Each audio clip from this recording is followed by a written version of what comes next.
It's just I'm V Spehar here with Hank Green for the American Fever Dream podcast, also for our Substack Live. Are we live, Lauren? Is it working? Rock and roll. Hank, hello. Hello. Hello. What is it going to go on Spotify video podcast? It is going to go on Spotify video podcasts. We've been on Spotify video, which is fun because I didn't realize we were on video for the last month and a half, and I make a lot of faces at Sammy the whole time. And then the producer was like, "You have to fix your face," and I was like, "Well, we're on the video." Like, I've been posting this. How do you it's your face? What happens? Well, because sometimes I'm like, she says something, they're like, "Oh, it's no terrible news," and I'm like, "Oh," and they're like, "You have to, remember you're on film." And I was like, "Okay." Well, speaking of being on video, one of the very first times I had a podcast, you were so gracious as being one of my first guests, and it really legitimized the show. It's called Be Interesting, and we let the audience pick some questions for you. And so, in the spirit of being back with you now, like 3 years later, they want to know if you've put any more thought to why, in fact, we have butt crack hair. Oh, I mean, I've never, the research has not been done. Okay. There are hypotheses, and there are some that I like more than others. Mm-hmm. There's like some things that are very difficult to test ultimately. Like, why haven't we found aliens? It's like you can't test them, but you can think about it a bunch. Because they're in the ocean, hey? That's one of the theories. They're ocean aliens. In fact, one of my big theories is there's just not enough land out there. All the aliens are water aliens. They're definitely water. And it's really hard. It's really hard to get to space. Yeah. If you have to bring all the water with you. Because water is very heavy. Right. Whereas we are just like bags of water. We carried it out of the water on the land. And it may be, in fact, research indicates that it might be that land is the rare thing. But there are many water worlds that are entirely covered in water. But very few of them have both water and land. Are the aliens inside us? Well, we've got a water sign do you get too. Depends on what you mean by aliens. But I feel as if I have many aliens inside of me, but they are all me. Yeah. Anyway. Speaking of aliens, let's talk about, the butt crack here. And then the next question is going to be about AI. So really, does one inform the other? Are these separate topics? Is it just the ADHD? Yeah, the butt crack here, I think the leading theory, the one that I like the most is that it's simply there for anti-chafing. So it can hold on to some oils, increase the surface area. Also, if you just if you think about putting your hair like this is just sort of smoother than this is. Mm-hmm. And chafing is bad. We're a runner. We're runners. We hunt. We run. But then we also see that there are people who run fine and don't have a lot of butt crack hair. So that's the idea, though. My experience as a person who for a little while didn't have butt crack hair because of chemotherapy, which is one of the benefits of chemo. No butt crack hair. I was like, this is better. Well, as a person of the trans community, you get more butt crack hair on tea. So we could have made it was like a shared awful experience, less and more. Yeah. Yeah. Well, the whole my butt crack hair went to you. It did. I wanted to know over it. Yes. And then I was like, you know what? This is too generous, Hank Green. I think I will just let's go have see what happens. Yeah. There's things they don't tell you about your gender journey. You're like, I just want a square jaw. And they're like, here's some ass hair. Are you on? No, I'm not on it. Okay. Yes. We all dabble, but we all try different things. Why not? I've never tried. I mean, I guess I have tried tea for quite a while now. It's really. Oh, I did. Okay, hold on. We'll talk about it. Yes. I thought maybe it just sort of came in hard in the artfully. So you are technically, I suppose, a member of the trans community, as all beings are female before they become male, isn't it? Look. Is that a thing? Is this a thing? Let's maybe. What's gender? What's true? Yeah. We're going to do hard questions. Yeah. What is it be a baby? Oh, gosh. Yeah. Better question. Okay. We are having so much fun with our imagination and thinking about all these things. What I worry about now is with AI coming in, that people are losing their ability to have imagination and do some critical thinking. How do you feel like AI may be having an impact on the way that people just imagine nowadays? I don't know yet. I just don't know how it's going to shake out. I remember the early days of this communications revolution that we are now living through a little bit of the hangover from, and thinking that it was going to go one very specific way. Mm. And, that sort of like early time of like Twitter is going to fix things. We're all going to be connected to each other. We're going to hear from voices who like otherwise would hear from. We'll build a stronger social web of people who have empathy for each other, even though they're different. We just said that. Like that was a thing that would happen. We all kind of thought it would happen. I really believed it. It was this very hopeful early internet, and it turned out exactly the opposite of that. So I feel like the AI is early. Like the technology lag is huge, right? Like the basic structure of what would allow the current version of the internet has existed for a long time, but then we had to do all both the social and the coding work to make all that possible. And so how this is going to shake out when the coding and the social stuff works out, I don't know. I try to think of stuff that's useful, but I end up hitting more things that are like the problem in 5 years than the situation in 10 or 15 or 50. And focus on those because it's like, okay, let's just focus on the thing that we are pretty sure is going to happen. But I don't know when it comes down to how it changes our minds.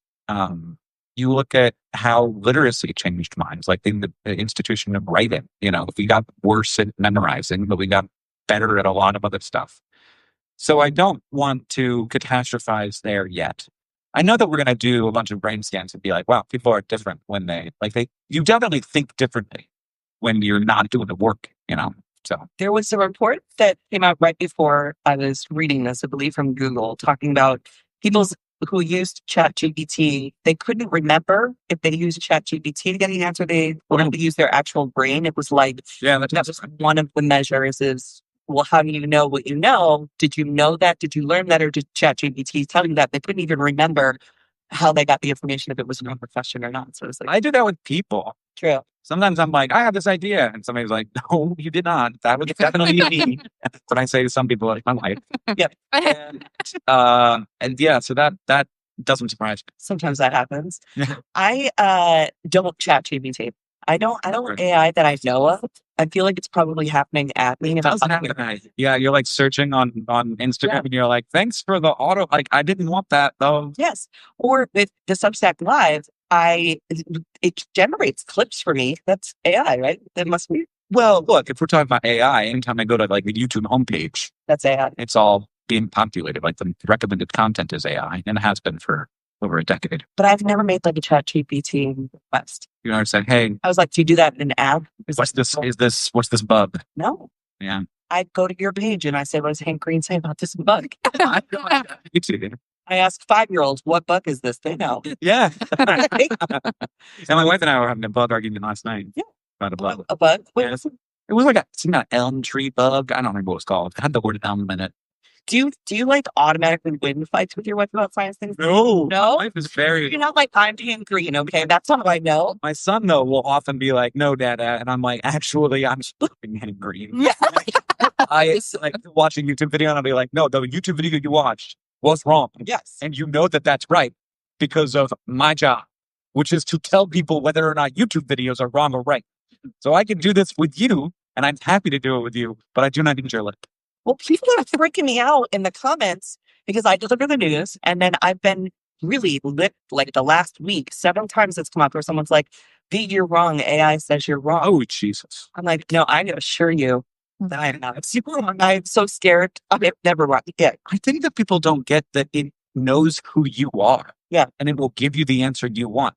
Just like the filter bubbles of the social internet. It will suck you into it'll be like, oh, I know what this guy likes. It's making the things that you want, which is so dangerous. I freak out about that. As it is now with the sort of algorithmic internet and the system of recommendations, we already have a system where like some kind of interplay between computers and creators is crafting reality for people. But then when it's just like you directly with a computer and it's like, you're right all the time and all those other people are wrong and you're so right. And I mean, it's really gone hard on if you push it in one direction, it will like give you a bunch of reasons why you're right about stuff. Another headline from this week was when a man proposed to his AI girlfriend, and she of course said yes. Congratulations to that. I would love to see what you would have to do to the AI to make it say no. Well, it's like, I think you're a nice guy, but Yeah. I'm just not ready. I'm only like 3 years old. Yeah.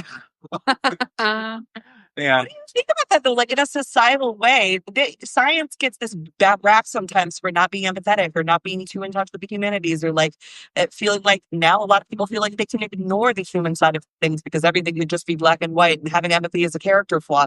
What do you do when people want to marry their AI and they're really divorcing themselves entirely from like the human experience with that? I a little like again, I kind of want to think to myself, well, because that happened one time in 300 million, doesn't mean that it's like a thing I need to worry about. I'm holding out hope that in fact these effects will not be tremendous societal forces, but it could be. I get a whole TLC show, right? I tried to marry a roller coaster. I asked the AI to marry me. I love his car. Like, Yeah. Does somebody try to marry a roller coaster? Because that's successfully did. There's also a woman who married the Eiffel Tower. I don't know that she successfully. Love is love. What is marriage? Yeah. Yeah. Yeah. Okay. Well, that's good terms of roller coasters. Thoughts. And bumps, one of my favorite things about Brenner. I worry more about young people than I do about weird middle-aged AI polycules. Because grown-ups can make their own choices. But like I do feel like if it is possible to form a deep relationship as a child with a thing that will always be nice to you and it is never risky to talk with, that's great for math. Sure. I would love to have every child have a way to like interface with education in a way where they don't have to have that barrier of the expectation and the fear of judgment from your tutor or your teacher or your peers. Just that safety I think could be great for education, but like so easy to immediately slip into never have a risky interaction with another person, because every interaction with another person is risky, especially it's very scary, but so important, right? Like all of the best things in my life were because I just risked some people. Or because I was embarrassed and then I learned something from it. I was talking this morning about how sometimes you have to do the ugly thing out loud, or you have to try the weird thing to know that it's not something that you want to do again. Yeah. You can sterilize your childhood or your experience or your education experience. Like we're back to like, what does that mean for imagination in the future? Yeah. Are you worried at all about the way, that current policies are attacking things like the Department of Education? We're seeing a lot of tardiness, absenteeism, because families are struggling to get their kids to school, get to work, get all the things that they need to do. And they're starting to fill the gaps in some cases with ChatGPT as like I just don't have the time to think for myself, or I just can't help you right now. And parents that have multiple jobs and whatnot. Do you worry about sort of where we go with failing institutions of education, not because the teachers are bad, but because they're putting in impossible situations? Yeah. And this leaning, overleaning on just Google it. Just Google it. Just watch. I mean, watch the movie version is watch read the play. Yeah. I mean, we've always, Cliff's Notes. Spark Notes. I'm the Spark Notes show. Yes, yep. I went with the Cliff. Sparks just murdered him. Sparks came out. It was like a cute non-binary queer version of it. And I was like, I'm here for this. I hope, here's my thing with the AIs. I'm like, don't talk to the computer. My very best friend from college is here. We've been friends for 25 years. And our friendship was based on the fact that she is smart and I am not. Yeah. And so like, I would like take her to the mall and we would like learn how to do cool bad stuff and like, drugs. And then she would like help me read. And you won't have that with AI. You get it, Dr. Shannon. You have to have a bad friend who gets you arrested sometimes. It's fine. Yeah.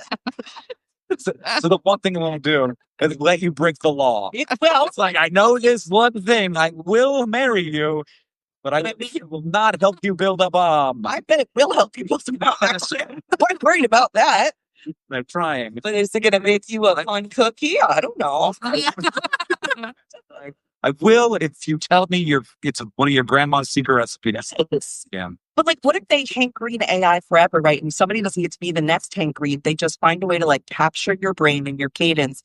And then there's like one little place on the I've thought about that. Head forever and ever and ever. Yeah. I've thought about like I think it would actually probably in some way be easier to take a person who exists and make them a sort of digital influencer beyond their death than it would be to sort of like create a digital influencer from scratch. But of course, everyone's trying to do that. Right. Well, I have a friend who's an agent who was recently asked if they would represent a digital creation. How would you even do that? She was very mad. Yeah. She was, I don't know that she was mad. Because the voter gets the check. Like, who gets... Oh, yes, whoever is in charge. Oh. Well, I mean, I could probably, whoever paid for it all to start, Amazon, all that. Yes, what we're talking about? AI. AI influencers. I've been noticing them on TikTok, actually.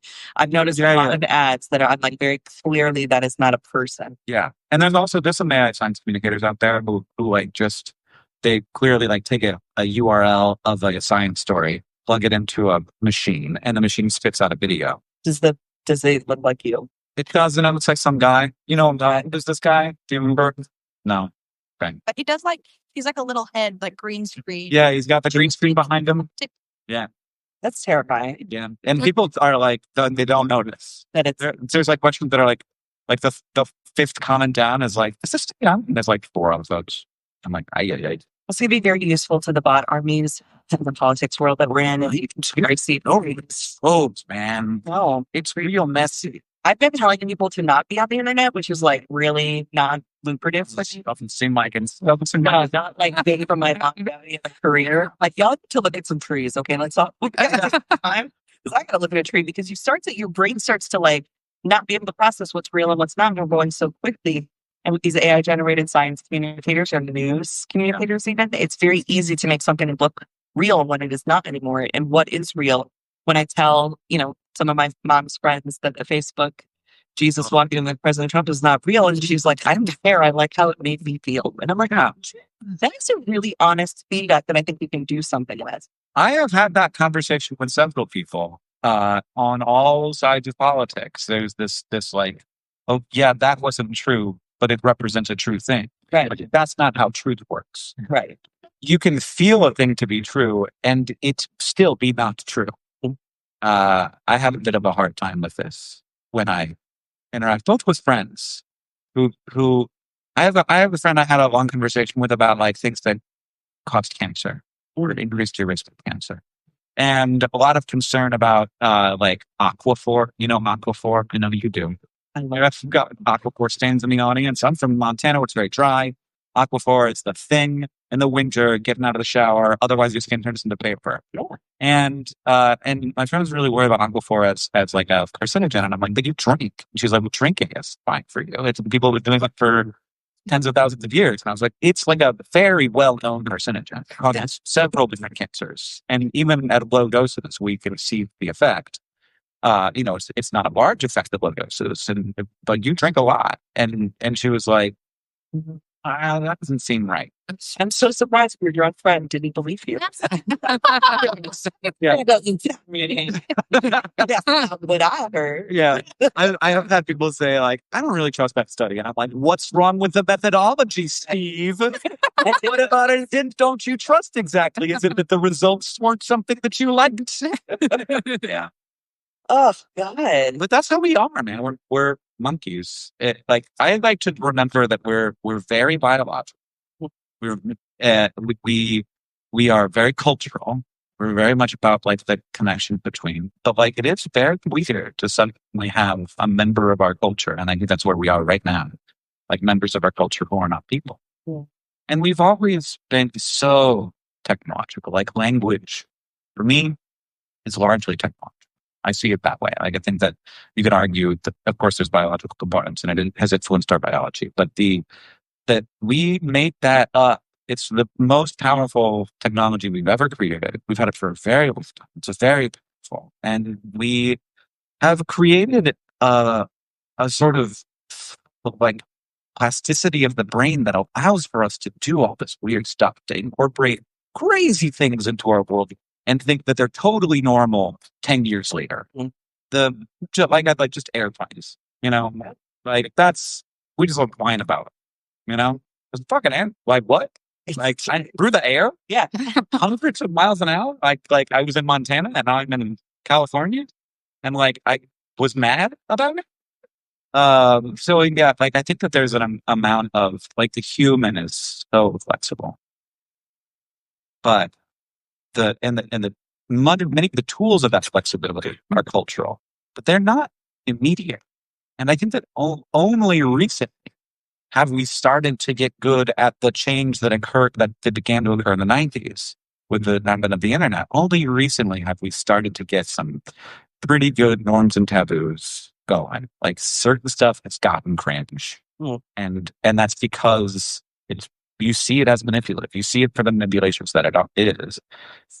But not like all the way. Like I still see very powerful people with sophisticated audiences doing cringe shit and getting not canceled over it. Like they don't lose their audience. Well, I don't know. Like what? Good question. I don't know. Like Elon Musk going on Twitter and saying after the murder of politicians, 2 different shootings, 2 different locations, before any of the information is out, saying that the left is murderously violent about that. With a quote tweeting a tweet that is about this incident. And it has no idea what the motivations of this guy were. They were all Democratic politicians just saying things.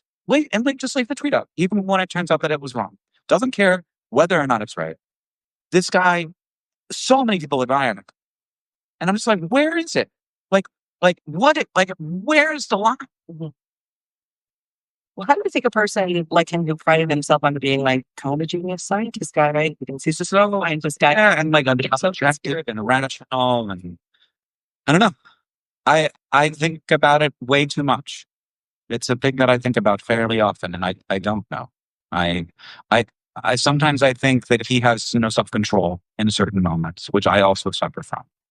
Sometimes I think that he is sort of the less charitable version of that is he sees the world as a tool and all of the people in it as tools. And he is manipulating those tools to achieve what he thinks is the optimal outcome.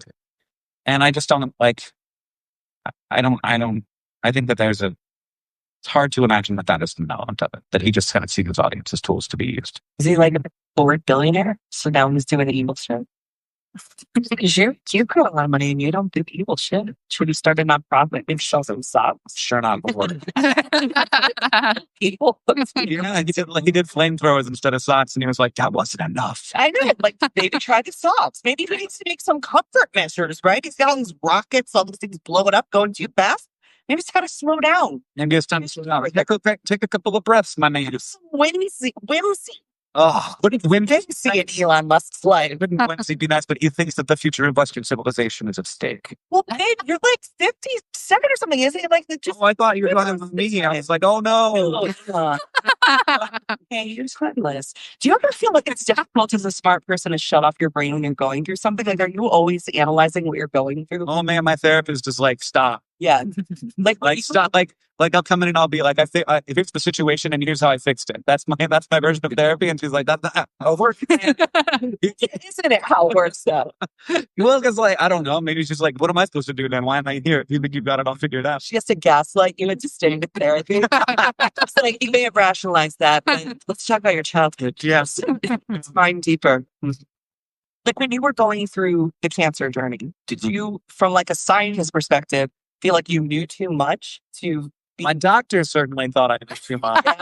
He was like, stop reading papers. It's my job. I was Like WebMDing yourself? no, I wasn't WebMDing myself, B. I was like looking up paper. So there's this thing called the German Hodgkin Study Group, which is a group of scientists who are studying Hodgkin lymphoma, which is the kind of cancer I had. And I was looking at the dose. It's one of we'll get into it. One of the really hard things about cancer is figuring out the right dose to give to people. There's sort of there's like what you want to give is the least amount that has the effect you want. You don't want to give them too much because there's all these side effects. Like it's not like there's no side effects to chemo. So you want to give the least chemo possible. But it's really hard to like get a group of people together and be like, okay, we know that 10 chemo units are going to cure you.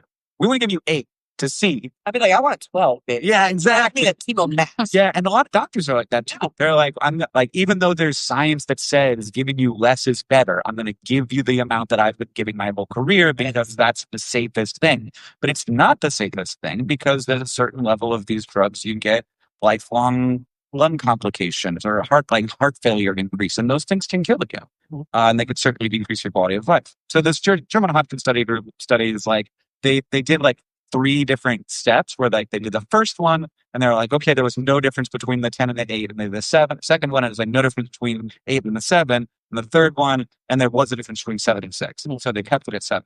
But I was like, okay, but what? But they didn't do 10 versus 7. So maybe it was 8. And like the way that statistics works, you wouldn't actually know whether it was statistically significant between those 2 groups just from those 2 studies. And he was like, dude, shut up. Yeah. Trust me, these people know more than you. Like, they are better at science than you. They're like I don't actually know. I could call them on the phone, but they would be annoyed. And so, like, just do what I'm telling you to do. Dr. Trusty Road. And also, like, we're like at this point, we're talking about very small fraction, but like outcomes. But like other stuff that you experienced, like I know your hair got really curly for a period of time. Yeah. Did you figure out why that could happen? Well, it's actually not clear. We don't understand hair that well. It's not super important. There's a lot of research on hair loss because people care a lot about that. There's money there to be made. But like, there isn't a way to turn curly hair straight from the follicle, as far as we know through medicine. And like, not a lot of demand for that either, because there's other ways to make those things happen. And, but we think we have a pretty good idea of what makes curly hair curly, which is literally the shape of the hair follicle. So if they're sort of like straight up and down, you get straight hair. If there's a little bit of the more like not straight up and down the follicle, the more curly you get as it comes out. And they think probably then what happens is that when your hair hasn't, when like a follicle hasn't had a hair in it for a while, that it like sort of maybe relaxes a little bit. And then as the hair comes out, it starts coming out curly. But then the hair like sort of pushes it back into its original conformation. Because I had curly hair as a baby too, so that kind of makes sense. Yeah. It was the first time. Yeah. Fascinating. What was like your favorite science experiment as a kid? Do you remember like what got you into wanting to be angry? Who was your possibility model? What's a possibility for? Someone did. Oh yeah, I know exactly what that is.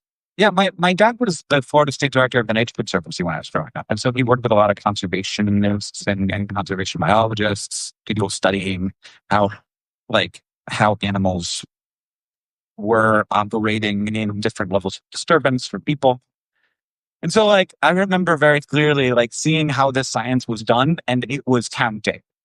It was just counting. These people went out into the world and they counted things. They counted clams, or they counted gopher tortoise holes, or whatever. And so I did my like big science fair project. My science fair project was just like, I went to like a ditch that connected 2 lakes in Orlando, and I did a wildlife survey.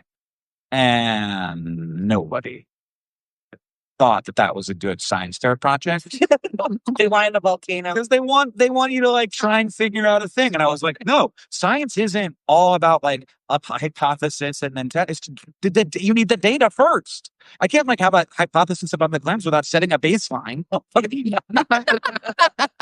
So I thought that I was going to like get in a. You're like, I'm going to kill this. Yeah, because I was doing actual science the way I'd seen scientists doing it, and then I got like there was probably 100 people in the science fair, and like 30 of them got awards. You did that. I did not. Well, I was not. Having science award? Oh, is this your villain arc? This would be worth. And then you're like, I'm going to get a science award. Yes.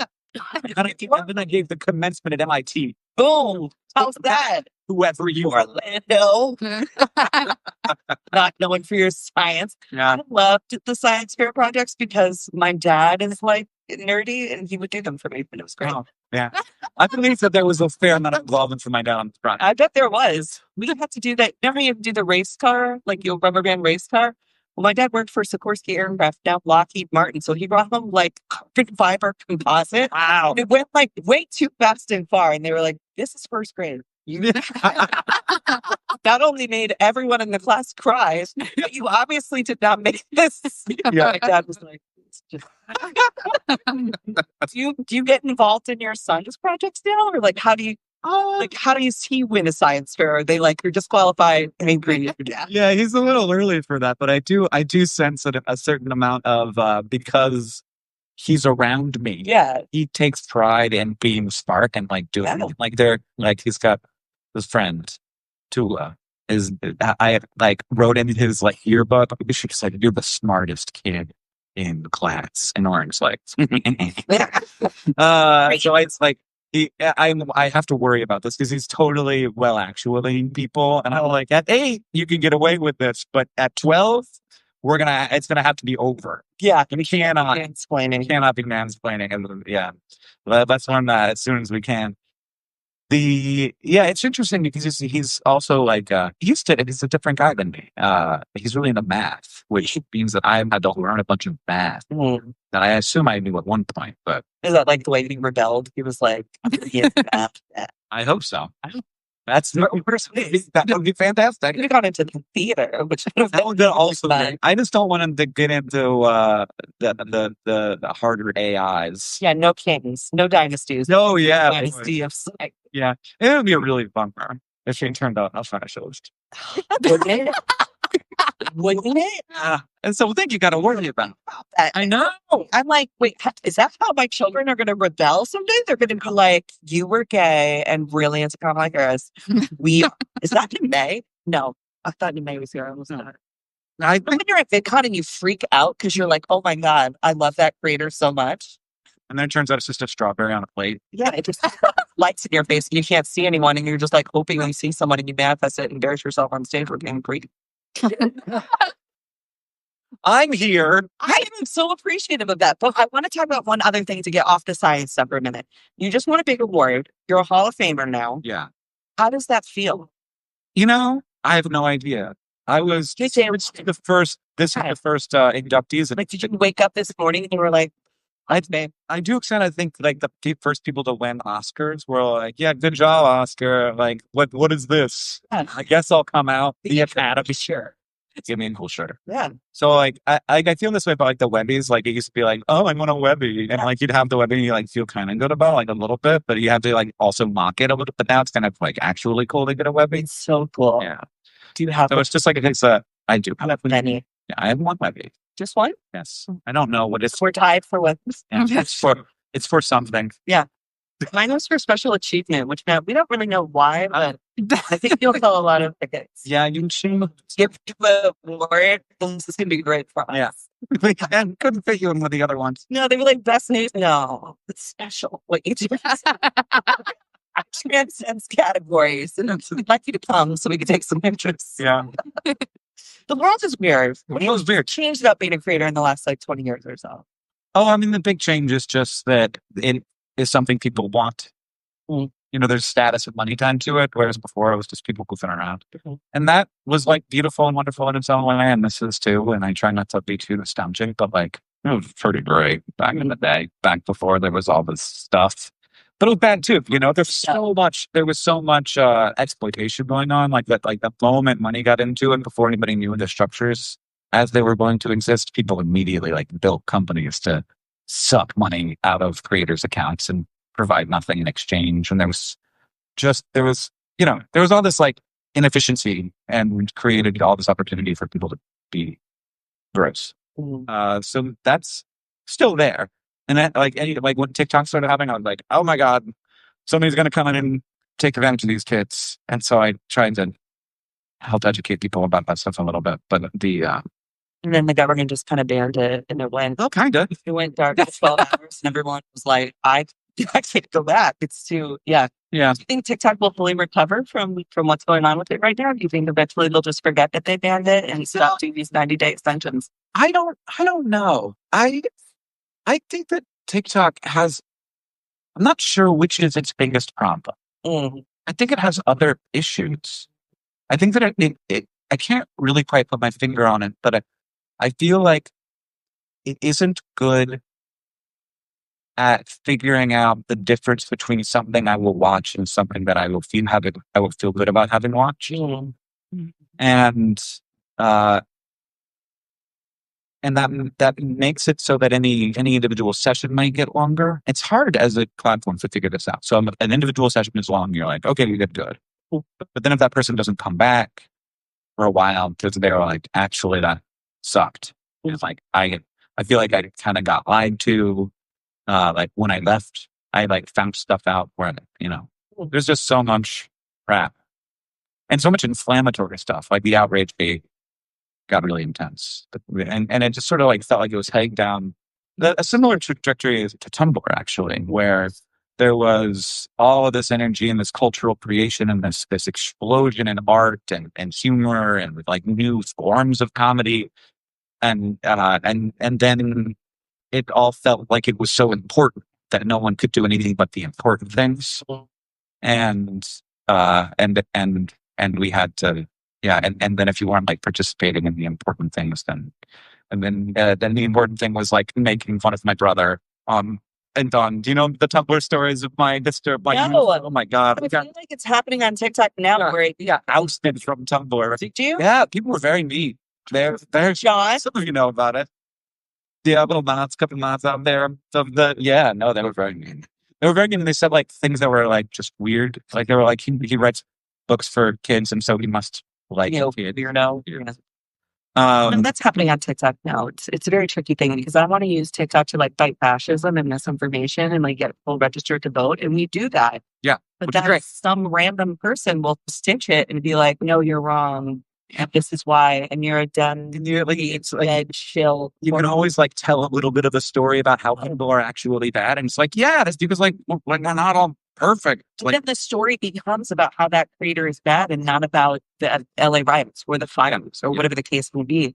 That's just social media. That's just how it goes. There are ways to design platforms where that competence lies. Yeah. And I just don't think that TikTok is focused on that. In part maybe because they can't hold on to staff. And so that goes back to the weird banning and the government. Well, how do we fight fascism? Can we? Oh God. With my movie club.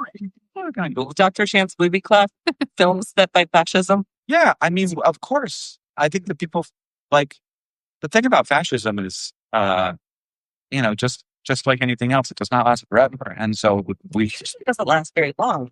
yeah, the way out is very bad. Right. It can be very bad. It can be among the worst things that have ever happened. Right. Or just unqualified, well, the worst thing that's ever happened. Like ways out of like ending the ends of governments are very bad. Mm-hmm. You think we're there? No, I don't either. no. I think that we're quite a ways away. It does feel really awful. There's some pretty awful effects here. There's also, I mean, I'd like important to remember, like we can't blame Donald Trump for Gaza, and the sort of degeneration of international diplomacy. Like that feels not unrelated to the effect that brought us the backsliding of democracy in America. Like the backsliding of democracy in Israel is also real, and has also been, I think, a really big important part of this. And the incentives that head toward fascism, it's not like a bunch of bad people are able to suddenly do bad things. It's incentives get aligned, and certain kinds of folks who are good at making people scared of each other, who are good at taking control of narratives, those kinds of people get in charge, and those kinds of people oftentimes are like really not just fascist but also autocratic, and again like rankle at any sorts of power that is not that. So suddenly the courts are the problem, and the schools are the problem, and the press is the problem, and the nonprofits are the problem, and the government is the problem. Everything that's not me, every place where power might be held except for me is corrupt. And you hear those stories. And that's beyond fascism. That's the autocrat story. Yeah, I'm gonna get us. and it is like a train. But I also like air conditioning. Yeah. Me, love that from Florida. Very important. But yeah, I think that there's ways out, and I think that we've seen that, especially when it comes to the choices that get made when it isn't just about fascism, and it starts to feel about authoritarianism. It starts to feel about, like, you can see a disregard for the Constitution pretty transparently. Like, America cares about the Constitution. And as one- evidenced by the No Kings protest, Yeah. right? Which hit that 3.5% that's required to resist the autocracy. yeah. I mean, of course, numbers and who knows, but like, yeah, I mean, I think that it's. Lesbian from Harvard published that study. So okay. Next, don't lie. I haven't gone deep into it, but I certainly she knows more than I do. And that I think that did freak some people out, Mhm. and I also think that it's I think that we've got some structural problems in America. Like it's not just a Donald Trump problem. Like the way that the Democratic nomination for president went really fucking weird. And like I think that everybody who's like high up at the Democratic Party should be really questioning that, figuring out like what allowed for that. Mhm. And how do we actually, if we're gonna be the Democratic Party, how do we be the more democratic of the two parties? Which at this point, fair to say, not. Mhm. Like, I don't really think that we are the Democratic of the two parties. What do you think it takes to like fix that? Sometimes I'm like, folks have to move out of the way for other people to be able to come up. It's sort of like holding the same seat across the forever. Yeah. Every time I get asked, they're like, what can you do to like, make young people interested in the Democratic Party? I'm like, have young people. Yeah. I mean, and like people like the Republican Party because they look at Lauren Boebert at one time and they're like, single mom escaped domestic violence. I resonate with that. They don't listen to our policies. That's not how it works. Yeah. And like I don't know, but there needs to be more carbonation. There needs to be I'm not saying everybody needs to go. I'm saying that there needs to be more energy and more thought, and more risks even. Take a risk. Mhm. That it seems like a lot of where we're at is like, oh, it's safety. Everything is about safety. Like, don't do feel safe though. Yeah. Right. Well, it's the party trying to do this, make the same choice. Mhm. We have to choose the person who's. And I'm like, I don't know. That's like boring. And like politics isn't built on boring. Right. But anyway, I don't know. I'm not even really like, I'm not a Democratic Party insider. I feel, I'm just some mouthy guy. I do feel like I'm just some mouthy guy. You have a lot of power, Hagrid. Oh, thanks. That's terrifying. The kids listen to you. Oh yeah. No. You too. I like believe in science. I know. What do you think is going to be the rest of maybe like this year? A lot of folks are scared, right? So I was trying to find safe, stable adults, which we are allegedly. Yeah. On the internet anyway. Yeah. You're wearing a suit, so. Yeah. Somebody in the audience was like, yeah. We're like officials today. I was Yeah. like, I'm interviewing him green. I have to look next. We're not under the desk anymore because we had to. Yeah. I got older and Sitting. You can't see on the live stream, but we're sitting on a desk. sitting on the desk. Yeah. Crisscross applesauce. A lot of times folks will come to folks like us and be like, what is going to happen to me? And I have tried to explain why nuclear war is very unlikely. Yeah. It's not impossible. Sure. And then they're like, okay, well, that's not good enough for me, B. Like, what's your hot take on Iran and nuclear war with the 3 minutes we have left? Really that We need to tell people to feel better. Whatever. This is the thing about everything. Like science communication is so hard because you're always like, well, we could be wrong. And then RFK Jr. never says that. No. Like it's always like certainty, whole numbers, no error bars. Yep. And scientists are like, well, no more research is necessary. Yeah. And so in that way, yes, everything's possible. There could be a global nuclear war. I think that I've heard a number of people say, like, it's amazing that we've made it this long after the invention of nuclear weapons in these giant stockpiles that we haven't destroyed ourselves. And I'm like, what exactly would be the incentive to destroy ourselves? We actually, I think, quite like living. I think most people would prefer to have the countries the country they are in charge of continue to exist. Yeah. They don't want to be seen as the person who ended their nation or triggered a nuclear war. So there's pretty strong incentives to not do it, is what I'd say. So not just like saying it's unlikely, but wouldn't have, but also but instead of talking about the numbers, talking about the mechanisms. So like what actually has been the reason why we haven't done this? And what is the reason why we do those escalations where we built too many nuclear weapons, like so many nuclear weapons, we could destroy the Earth 10 times over or whatever the probably incorrect stat is. Mm. The question is like, okay, why did we do that? We did that just to like the way that elk grow antlers. Mm. You know, they're not going to kill each other for them. They just like want to build a big thing and be like, I'm the bigger thing. And so there was like that moment of diplomacy where for 20 years it was like, who could build up more nukes? Mm. And then there was the moment of diplomacy where it's like, well, actually, we're not going to use them. Right. And that would be super dumb.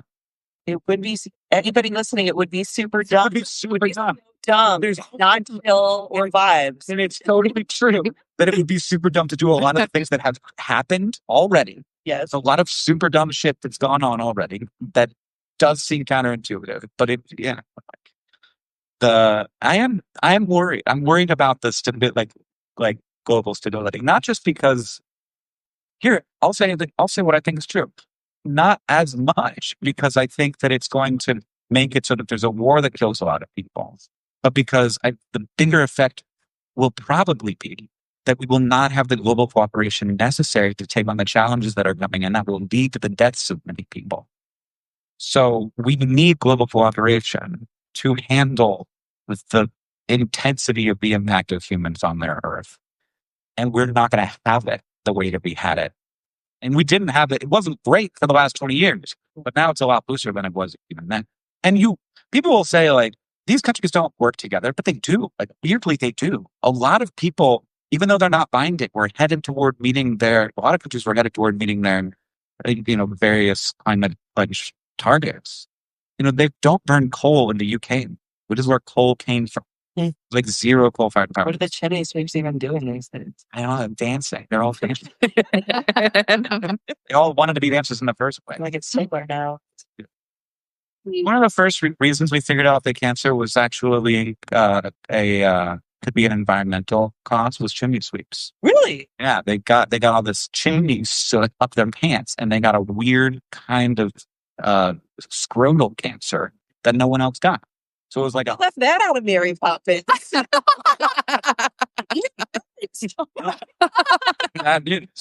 So like the soot's very, and they like applied the soot to like other animals, and they're like, oh my gosh. We learn most medical things like through capitalistic error, isn't it? Like the radium girls, the chim. Oh yeah, well look, you're triangle shirtwaist on fire. Learned a lot through our mistakes. Oh gosh. There is a lot to be hopeful for. And one of the things I'm hopeful for when it comes to global leadership is look at like the UK had their version of Donald Trump. What was that guy's name? Boris? What was his name? Boris Johnson. Yeah. He even looked like Trump. He was just as goofy and weird. Now they got Keir Starmer, who's like kind of cool. He's much better. And also it was somewhat nice when Trump was like, America first, all other countries are terrible and you hate them. That a lot of countries were like, actually, let's not elect our version of Trump. Yes, Canada just had their election did fine. So I am hopeful that that someone emerges that's not already maybe in the room. Maybe we're going to get Barack Obama 2.0, not actual Barack Obama. And also Michelle Obama will never run for office. I promise you. I asked him and he was like, 3 things are certain: death, taxes, and Michelle not running for office. I've never asked that again. ever, never. And we tell everybody else not to ask. You guys. Oh, well. Yes. But like, you don't want to office? Oh gosh, no. Yeah, same. It's so bad. No, why am I going to do that? I didn't own any stocks. Wow. Also, I'm so scared of everything. No, I'm going to be in DC on the Hill. I might be under the desk in my house and make my little content. Yeah, same. And everybody else what they should be doing, not having to get elected or raise money or anything. Let me know. I would run for mayor of Rochester. I would love to do that job. Yeah. Local politics job, school board, something like that. Heck yeah, I think that's super important. Oh, yeah. Maybe Congress, but not like. But I asked you to run for office. You said no. Still both. Clearly, Congress. Oh yeah, State Congress. State Congress. Rochester Congress. Yes. Still, that's very much running for office. You're like, I'll do that with no, I wouldn't run for the office. The only thing I can imagine is I would either be a congressperson or a president. Yes. I wouldn't want to be federal policy because I just I can't hold my face together or my attention, and I cannot sit in a room with Ted Cruz. I just can't really. I know my limits. Okay. No. I would not run for office, but I think other people should because we have to kind of spread. I know. But I always want to say no, I'm not going to run for office, but I don't want to say why because it discourages people from doing that. But there's different people who are more brave than me. That's right. And so and do the thing. And also I think my particular skill is not necessarily, I don't have the confidence to say I can represent an entire, like a senator has to represent half the state. Like, I don't have that kind of confidence. But Rochester, I could do. Looking out with people, what we want. I could get that done. But different people have different levels, And I just have that level of sociopath that want to be like the president. Oh, God. I want to be something cool, like, I don't know, the assistant secretary of The comptroller. events at the White House. Like, something dope. Like, you get to throw the Christmas party. Like, I would be great at that. Somebody got to do that. Somebody does. Yeah. That's a real job. Social secretary. Yeah. I don't know that Trump has one, but because he doesn't like the gays, and it's usually a gay. Oscar was fine. So he was phenomenal. You see the decorations this year? I believe you. I didn't look. It was good. It was a good time. It's Thursday, but or next Thursday when we have good news only. What's some good news that you've had that's like keeping you going? What's in your scroll right now? You really should have asked me before this so I could think of something. You could say everything. Yeah. What's my good news? I mean, I think a lot about cancer treatment. And this is something where things continue to move. Medicine is actually having like a moment when I feel like that just like biotechnology is really intense right now, and the ways in which we are helping people continue to expand in ways that like I kind of felt like maybe we were stuck for a little while. Feels unstuck right now. Feels like there's a huge amount of opportunity. And of course, cancers are all different from each other, which makes it exceptionally difficult disease. But lost a lot of friends with cancer, and there are now friends who I have lost who I wouldn't have just 10 years later. That always feels good. That is good. It's good. That's why I do good news on Thursdays. That's typically science news because there's always like creative little nerds out there doing cool stuff. Yeah, it's got on this new bug. Do you want to see it? I'm like, I think it's the cool bugs, right? Any advice for the audience as they go through the rest of VidCon? What's your like must do thing at VidCon? Oh, carrying a granola bar at all times. Yeah, gotta find diets. Stay hydrated.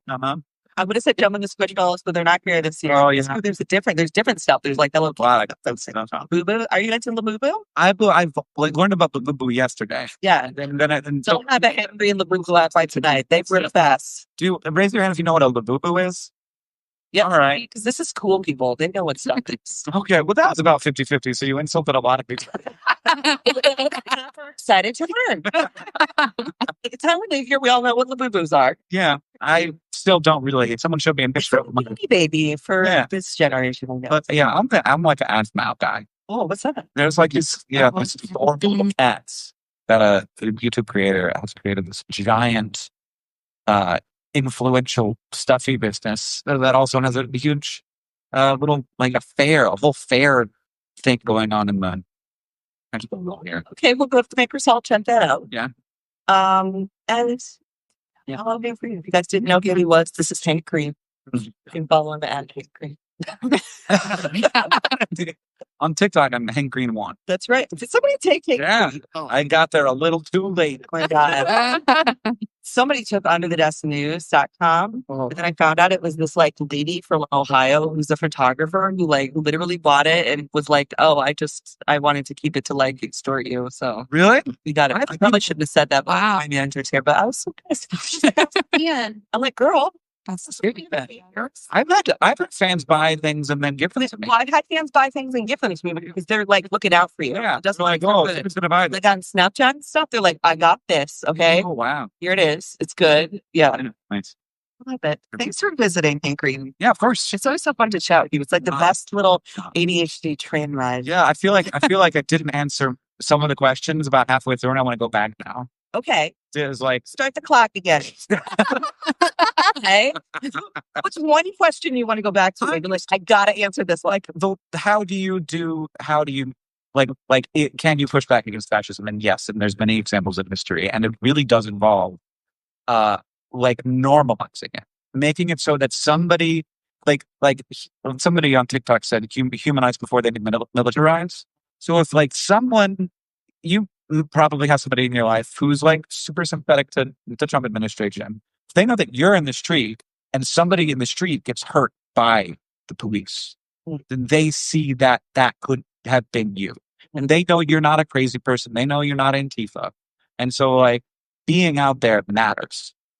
Being out there matters. And like it isn't about like it isn't always, like sometimes it's about stopping something from happening. It's like being in the way of ice. But most of the time it's just about I am here showing you that it has gotten too bad for me to stay inside. And I think that it's amazing how much that matters. And it really is, we're so social. It really is like these little things that can do a lot of healing. When you cut your arm, your body doesn't cut like a tree will sometimes do this when there's like an injury in a branch, it just like sheds that whole branch. That's not how societies are. If there's an injury, it takes a lot of little things all working together to stitch the thing back together. It doesn't just reject that thing and say, we don't need it anymore, we're going to cut it off. That's a good thought. Okay. You gotta show up. Yeah. It made me. Did you guys go to No Kings protests? Yeah. I call them demonstrations because I didn't necessarily feel like total protest. It felt like a gathering. Yeah. And because there were so many of them in all the little neighborhoods, it was like the Bright neighborhood had like all the nice little old Jewish ladies who wouldn't have gone to a downtown Rochester protest. Right. It's Brighton. Yeah. And I think there's such hope in that. And we're going to continue to do a bunch of that. Follow Hank Green, follow Under the Dust News, follow our anti-fascist film situation with Dr. Shan. What's your at now? It's at Shannon May. Shannon makes Thanks. okay. We're going to push it out there. Films to fight fascism, then we talk about them because also watching movies is a form of resistance. It doesn't all have to be in the streets. And you were all going to watch the same movie today and then talk about it or read a book or read a magazine or shit talk with fascists from history. Behind the Bastards podcast, really healing to me. To know about the bad guys and why they're bad. I just learned that Trump failed at flute lessons. And I was like, that explains it. Don't let little boys have hearts, okay? It's the same story every time.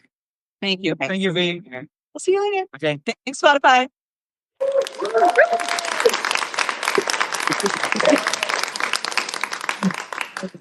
It's all oh, yeah. I'm sorry.